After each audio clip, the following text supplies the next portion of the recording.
That would be helpful. Now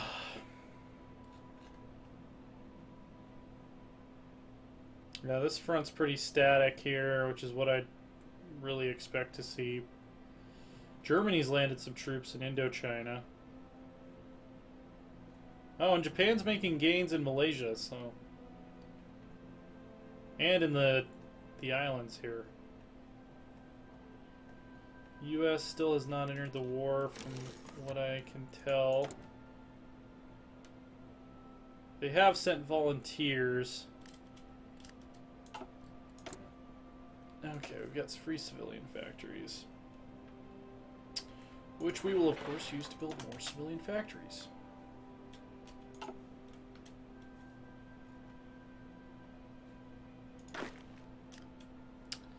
Alright, so we need to take these guys out of training and put them in Marius' army, which I am just going to give them a garrison. Can I garrison them here? Yeah, why not?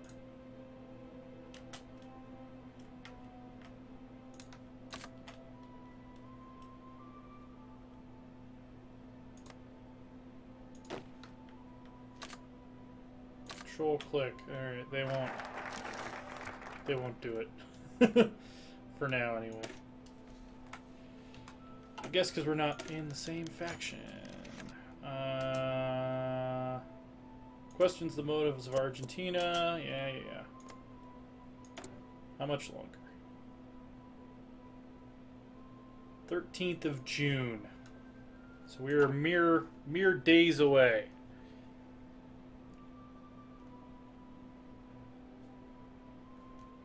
Not even weeks at this point.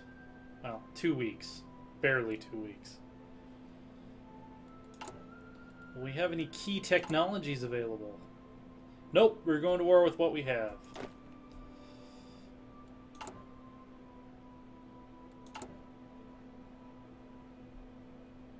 Doing really well on production at this point. We're about to finish another province worth of infrastructure projects. Okay, finish justification. Let me create a bookmark save here. And let's declare war. Conquer. Alright, we've declared war on Argentina. We're gonna tick it down to like speed 2. Alright, they will join our faction now. So we're gonna call this the South American Workers' Paradise.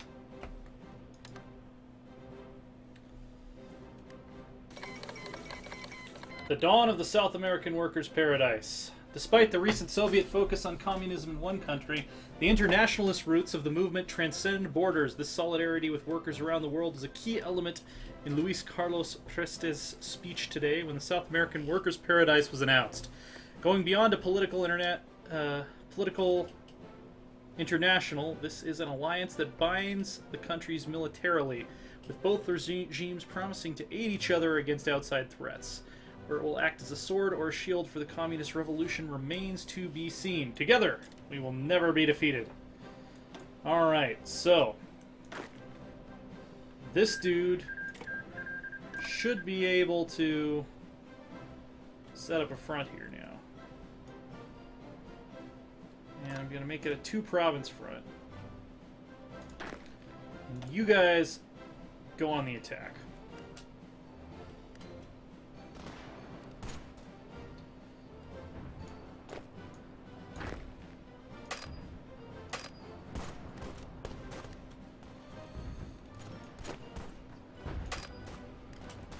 I actually prefer you guys to be attacking over here, because this is the one area where we're not doing so well.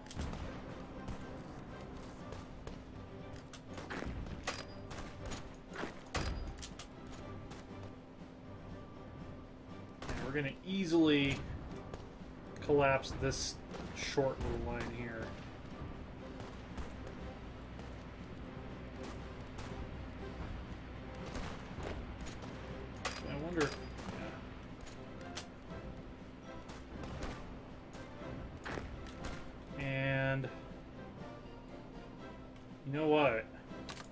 Let's assign these guys to this order. Oh, that's why. That's why this front is all messed up.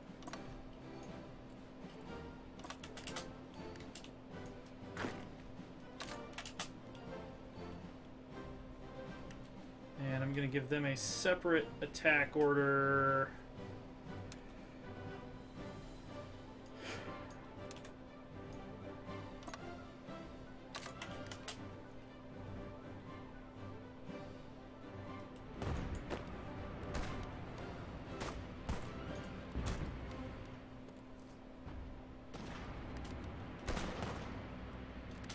Actually, let's take one of these guys.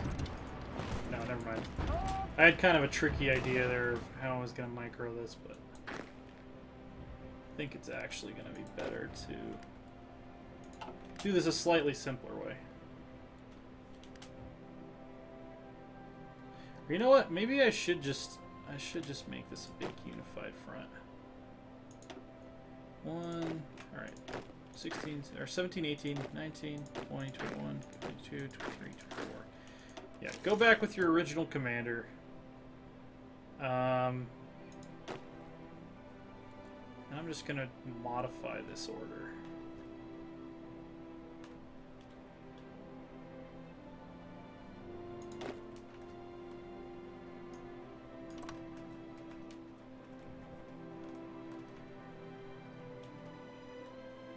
I guess if they can take this river, that'll be worth it.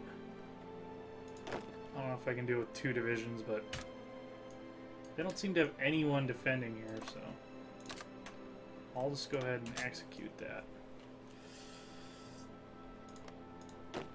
And then we'll put all these guys back on their original order. Except we're going to do some flanking with this group.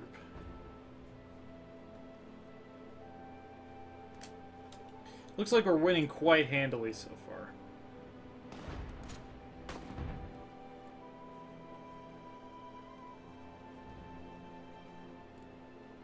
The other thing we want to be careful of is we don't want to give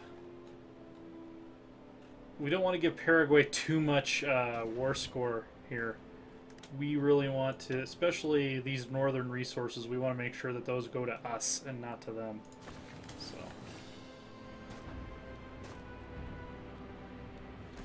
we want to occupy from our territory and not allow them to occupy from their territory.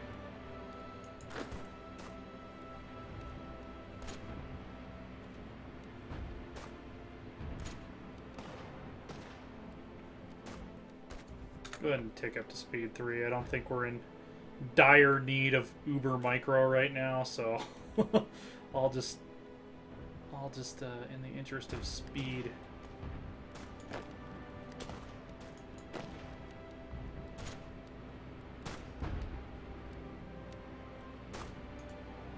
Well, I don't know why I can't attack from there. Do we have air superiority? We do have total air superiority. Awesome. We don't have any close air support, so it's not going to do... It's not going to make a whole lot of difference, but... Air superiority is air superiority. Nothing to sniff at. What do we know about their army now? 15 to 46 divisions. Oh, Paraguay has not joined the war yet. We'll decline for now. Just because I don't know if we'll actually need them, and we don't want to give them territory that could be ours. So, yeah, let's take a look here. They've got 79 soft attack. Our divisions have 116. Our breakthrough is pretty damn good, really, all things considered. Logistics-wise, we are majorly eating into our stockpiles of especially infantry equipment, but luckily we've got a lot of our industry focused on infantry equipment right now.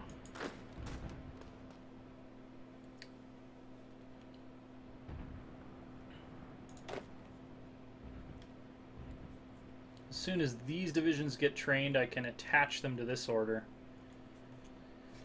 It's going to be slow going through South America, which is pretty much to be expected.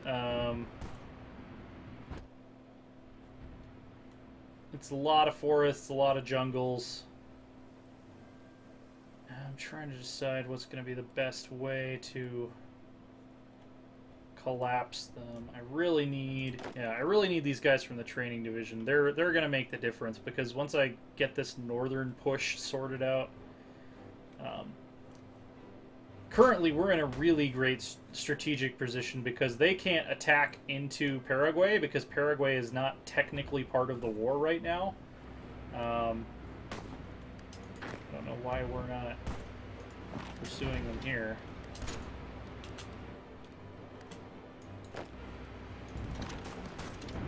Also, I guess we can't attack across that river, so go figure. Let's see how we're doing. 100% favoring the aggressors so far. We've lost 12k, they've lost 41k. So definitely getting some favorable trades.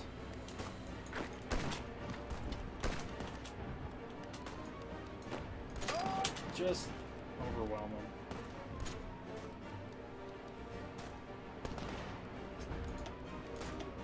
That is a sticky division right there.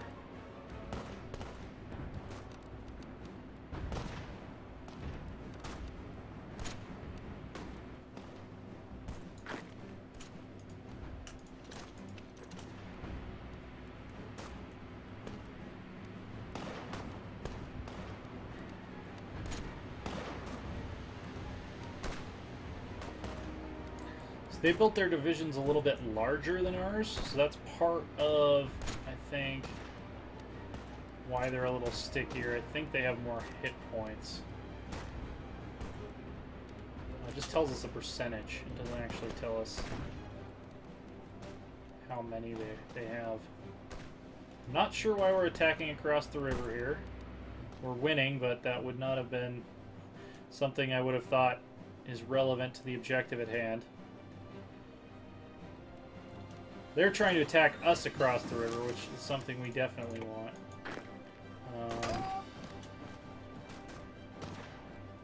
Yeah, I would rather you guys just focus on this.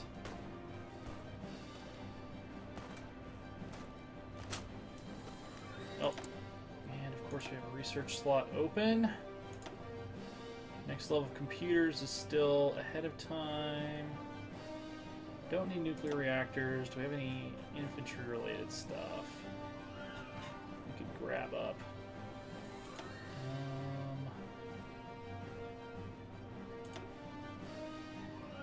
Interwar artillery will help us out probably the most at this point, because it's a free upgrade to all of our artillery pieces, which currently all of our infantry are using artillery. So, are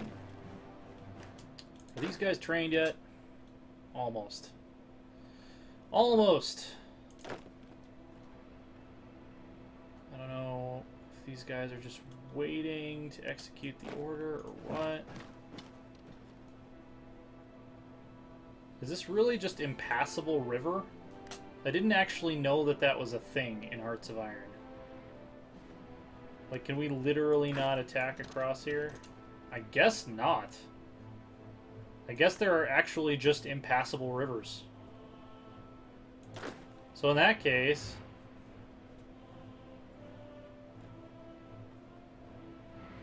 I guess I need to delete all of their orders.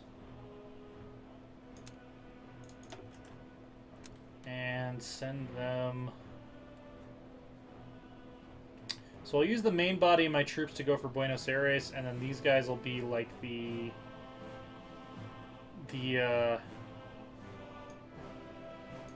cleaning up along the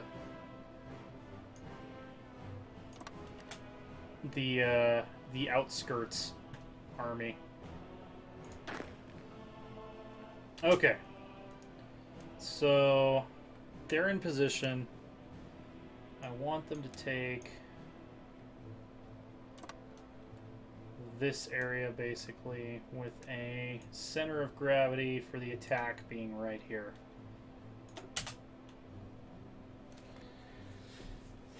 And as long as they're winning, I'll let them mostly choose how to do that themselves. They seem to be fairly competent at it.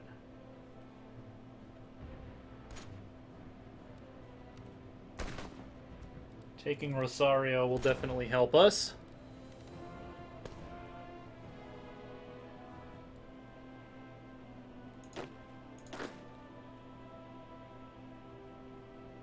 Come on, get trained. Okay, we're starting to lose ground there, so let's see if we can throw in a flanking attack and turn that around.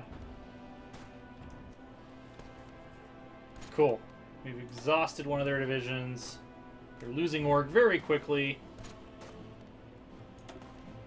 Glorious Brazilian workers advance with their massive artillery pieces.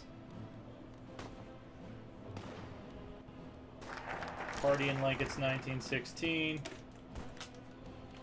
And Special Forces. Been waiting a long time to get that one. I mean, I didn't really prioritize it, but all right, let's do some rejiggering. As soon as these guys get trained, I'm gonna mess with my division structure a little bit here. Basically fighting a delaying attack here. I don't expect this guy to win. I just wanted to distract them. Details. Industry. Cool. Still ahead of time on that. Still ahead of time on... 140 days to get weapons 3 is not bad. Might as well take advantage of that.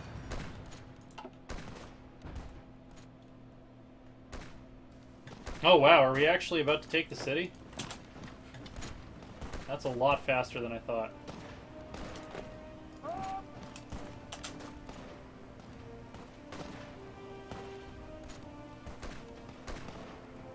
Attacking into urban terrain, I figured that would be a tougher nut, but yeah, that's going to pretty much end the war if we take Buenos Aires that quickly. That's going to screw up their supply all across these parts. Oh yeah, and I was thinking about trying to avoid these marches too. I completely forgot that that was one of my objectives.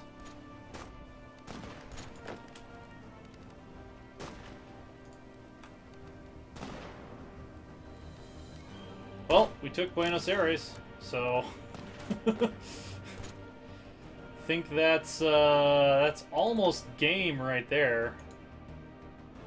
67% towards capitulation.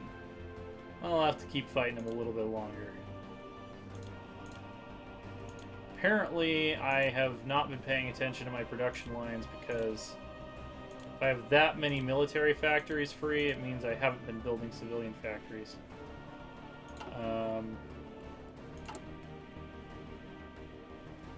No, I'm still building civilian factories. I'm just not building infrastructure.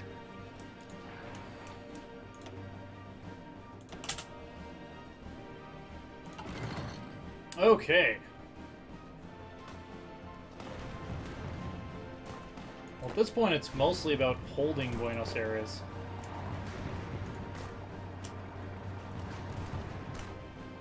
Which I think we're going to be able to do pretty easily with our artillery. And, okay, these guys should be ready to go by now, yeah.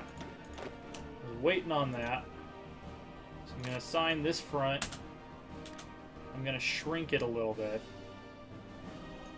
You guys, I'm primarily concerned with holding this river. So, I'll wait for them to get where they need to go. And that'll allow me to shrink the front down in the south so I can push more on the areas I want to push on. Looks like they've moved their capital to Cordoba, so we are going to have to go into the mountains to finish them off.